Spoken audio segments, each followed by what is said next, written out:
Welcome to Jana news. నేను మీ రజిత. భూదాన్ భూముల కేసులపై fast track court ఏర్పాటు చేసి సత్వరమే పరిష్కారం చేయాలని సిపిఐ పార్టీ రాష్ట్ర కార్యవర్గ సభ్యులు ఆందోజు రవీంద్రాచారి అన్నారు. సిపిఐ పార్టీ ఆధ్వర్యంలో కుంట్లూరులో గ్రామ శివారులో 100 ఎకరాల భూదాన్ భూముల్లో చేస్తున్న భూ పోరాటం 3 సంవత్సరాలు గడిచిన సందర్భంగా భూ పోరాట కేంద్రంలో రవీంద్రాచారి ఆధ్వర్యంలో శ్రమదానం నిర్వహించారు. అనంతరం నిర్వహించిన బహిరంగ సభలో రవీంద్రాచారి మాట్లాడుతూ పేదలకు ఇళ్ల స్థలాలు ఇవ్వాలని సిపిఐ పార్టీ ఆధ్వర్యంలో 10,000 మంది పేదలతో భూ పోరాటం ప్రారంభం చేశామని అన్నారు.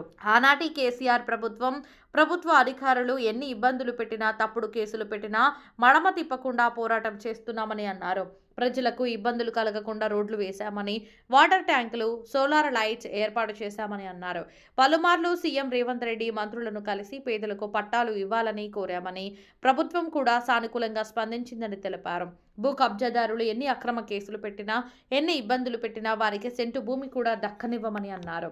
ఈ కార్యక్రమంలో సిపిఐ రాష్ట్ర కౌన్సిల్ సభ్యులు ముత్యాల యాదిరెడ్డి, ఎల్బీ నగర్ కార్యదర్శి సామిడి శేఖర్ రెడ్డి, పెద్ద అంబర్పేట మండల కార్యదర్శి అజ్మీరా హరిసింగ్ నాయక్, మాజీ కౌన్సిలర్ పపతి లక్ష్మణ్ కేతరాజు, నరసింహ, శ్రీదేవి, వేణు, గణేష్ తదితరులు పాల్గొన్నారు.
ఈరోజు రంగారెడ్డి జిల్లా అబ్దుల్లాపూర్ మెట్టు మండల పరిధిలో ఉన్నటువంటి రావి నారాయణ రెడ్డి కాలనీ ఫేజ్ 3 భూ పోరాట కేంద్రం నుండి గత 2023లో ఇదే రోజు జనవరి 22 తారీఖున మా పార్టీ సిపిఐ రాష్ట్ర సదస్సులైనటువంటి కొత్తగూడ ఎమ్మెల్యే మునమనేని సాంబశివరావు గారు, పల్లా వెంకటరెడ్డి జాతీయ కార్యదర్శి గారు వారి నాయకత్వంలో ఇక్కడ జెండా నాటి ఈ ప్రాంత పేద ప్రజలకు ఈ భూదాన భూమి దక్కాలని, వీళ్ళందరికీ ఇళ్ల స్థలాలు పట్టాలు ఇచ్చి ఇందిరమ్మ ఇల్లు కట్టియాలని ఆనాడు 3 సంవత్సరాల క్రితం భూ పోరాటం చేసి మరి ఈ రోజుకి 3 సంవత్సరాలు పూర్తయి 4వ సంవత్సరం అడుగుతున్నటువంటి ఈ సందర్భంలో నేను ఒకటే మనవి చేస్తా ఉన్నాను. ఇప్పటికీ ఈ రాష్ట్ర ముఖ్యమంత్రి ప్రజాప్రభుత్వ అధినేత అయిన రాష్ట్ర ముఖ్యమంత్రి వారి గారిని కలిసినాం. ఇప్పటికి 2 సార్లు ఇవాళ ప్రభుత్వ పెద్దలందరినీ కలిసినాం, అధికారులను కలిసినాం.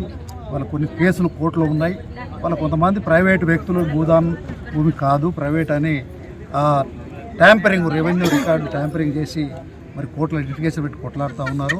ఇది 100కి 100 పాళ్ళు ముమ్మాటికి భూదాన్ భూమిది.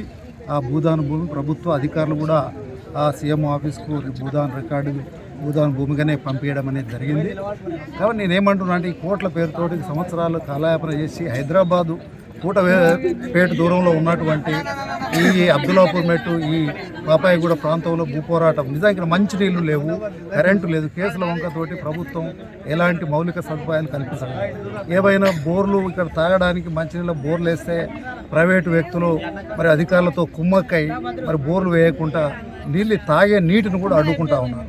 అనేక సంఖ్య ఇక్కడ విద్యార్థులు సుమారు 700 మంది విద్యార్థులు వివిధ ఎల్కేజీ నుంచి పీజీ వరకు కూడా చదువుకునే విద్యార్థులు ఇక్కడి నుంచి ఉన్నారు. కరెంటు లేదు. కారు చీకట్లో హైదరాబాద్కు శాసనసభకు సెక్రటరియట్కు కూతపేట ఉన్నటువంటి ఈ ప్రాంతంలో ఆటవిక జీవితాన్ని ఈ ప్రాంత ప్రజలు ఈ భూపోరాటం గుర్చలేసుకున్న ప్రజలు చాలా ఇబ్బందిగా ఉన్నారు. వాళ్ళకి ప్రభుత్వం ప్రజాప్రభుత్వం ఈ ప్రభుత్వం మీద మాకు విశ్వాసం నమ్మకం ఉంది. వాళ్ళు ఉండేప్పటికీ 3 సంవత్సరాలు అర్థం చేసుకున్నారు, అధికారులు అర్థం చేసుకున్నారు, మంత్రులు ముఖ్యమంత్రి గారు అర్థం చేసుకున్నారు. వీళ్ళందరూ పట్టాలు ఇస్తారని ప్రామిస్ కూడా చేయడం జరిగింది. కాబట్టి నేను ఏమైనా ఫాస్ట్ ట్రాక్ కోర్టు ద్వారా సత్వర న్యాయం చేసి ఈ భూమి సమస్యను పరిష్కారం చేసి ఇక్కడ ఉన్న పేదవాళ్ళు చేసుకున్న ప్రతి పేదవాడికి పట్టాలు ఇచ్చి వారితో పాటు కరెంటు, మంచినీళ్ళు, రోడ్లు, డ్రైనేజీ లాంటి వసతులు కల్పించి ఇక్కడ చదువుకునే విద్యార్థులకు ఇబ్బంది కలగకుండా, ఈ నిరుపేదలకు విద్యార్థి కలగకుండా మరి ప్రభుత్వం తక్షణ చర్యలు తీసుకోవాలని డిమాండ్ చేస్తూ ఉన్నాం. మేము కమ్యూనిస్ట్ పార్టీగా ఈ పేదలకు అండగా ఈనాడు కాదు, వాళ్ళు ఏనాడైనా పేదవాళ్ళకి భూమి దక్కాలని, అందరికీ స్వాతంత్ర ఫలాలు ప్రతి పేదవాడికి అందాలని అనేక సంవత్సరాల నుంచి 100 సంవత్సరాలు మొన్ననే దశాబ్ది ఉత్సవాలను కూడా ఖమ్మంలో జరపడం మరి చాలా సంతోషాన్ని స్ఫూర్తినిచ్చింది. లక్షలాది మంది వాలంటరీగా స్వచ్ఛందంగా కదిలిచ్చి 100 సంవత్సరాల శతాబ్ది జయంతి ఉత్సవాలను ముగింపు బహిరంగ సభ బ్రహ్మాండంగా జరిగింది. అది ఈ దేశ ప్రజలకు ఒక సంకేతం. భవిష్యత్ అంతా కమ్యూనిస్టులదే. ఎర్రకోటపై ఎర్ర జెండా ఎగరేస్తాం, ఖచ్చితంగా సమాజాన్ని నిర్మిస్తాం. ఈ భూపోరాటంలో పిలిపించిన వాళ్ళందరికీ కూడా పట్టాలు, వాళ్ళ సదుపాయాలు, సౌకర్యాలు అన్నీ కలిగేంత వరకు ప్రభుత్వంపై మేము ఒత్తిడి చేస్తాం, ప్రత్యక్ష పోరాటం చేస్తాం. న్యాయ పోరాటం కూడా కోట్ల మీద మాకు విశ్వాసం ఉంది. ఈ న్యాయ ధర్మ పోరాటం ఖచ్చితంగా మరి న్యాయస్థానంలో కూడా గెలిచి తీస్తాం. వీళ్ళందరికీ కూడా సంపూర్ణమైనటువంటి అన్ని రకాల వస్తుతో కూడుకున్న ఒక మోడల్ కాలనీగా రావినాడు ఫేజ్ 3 కాలనీ నిర్మిస్తామని ఈ యొక్క 3వ వార్షికోత్సవం సందర్భంగా ఇక్కడి ప్రజలకు నేను మనస్ఫూర్తిగా తెలియజేస్తాను.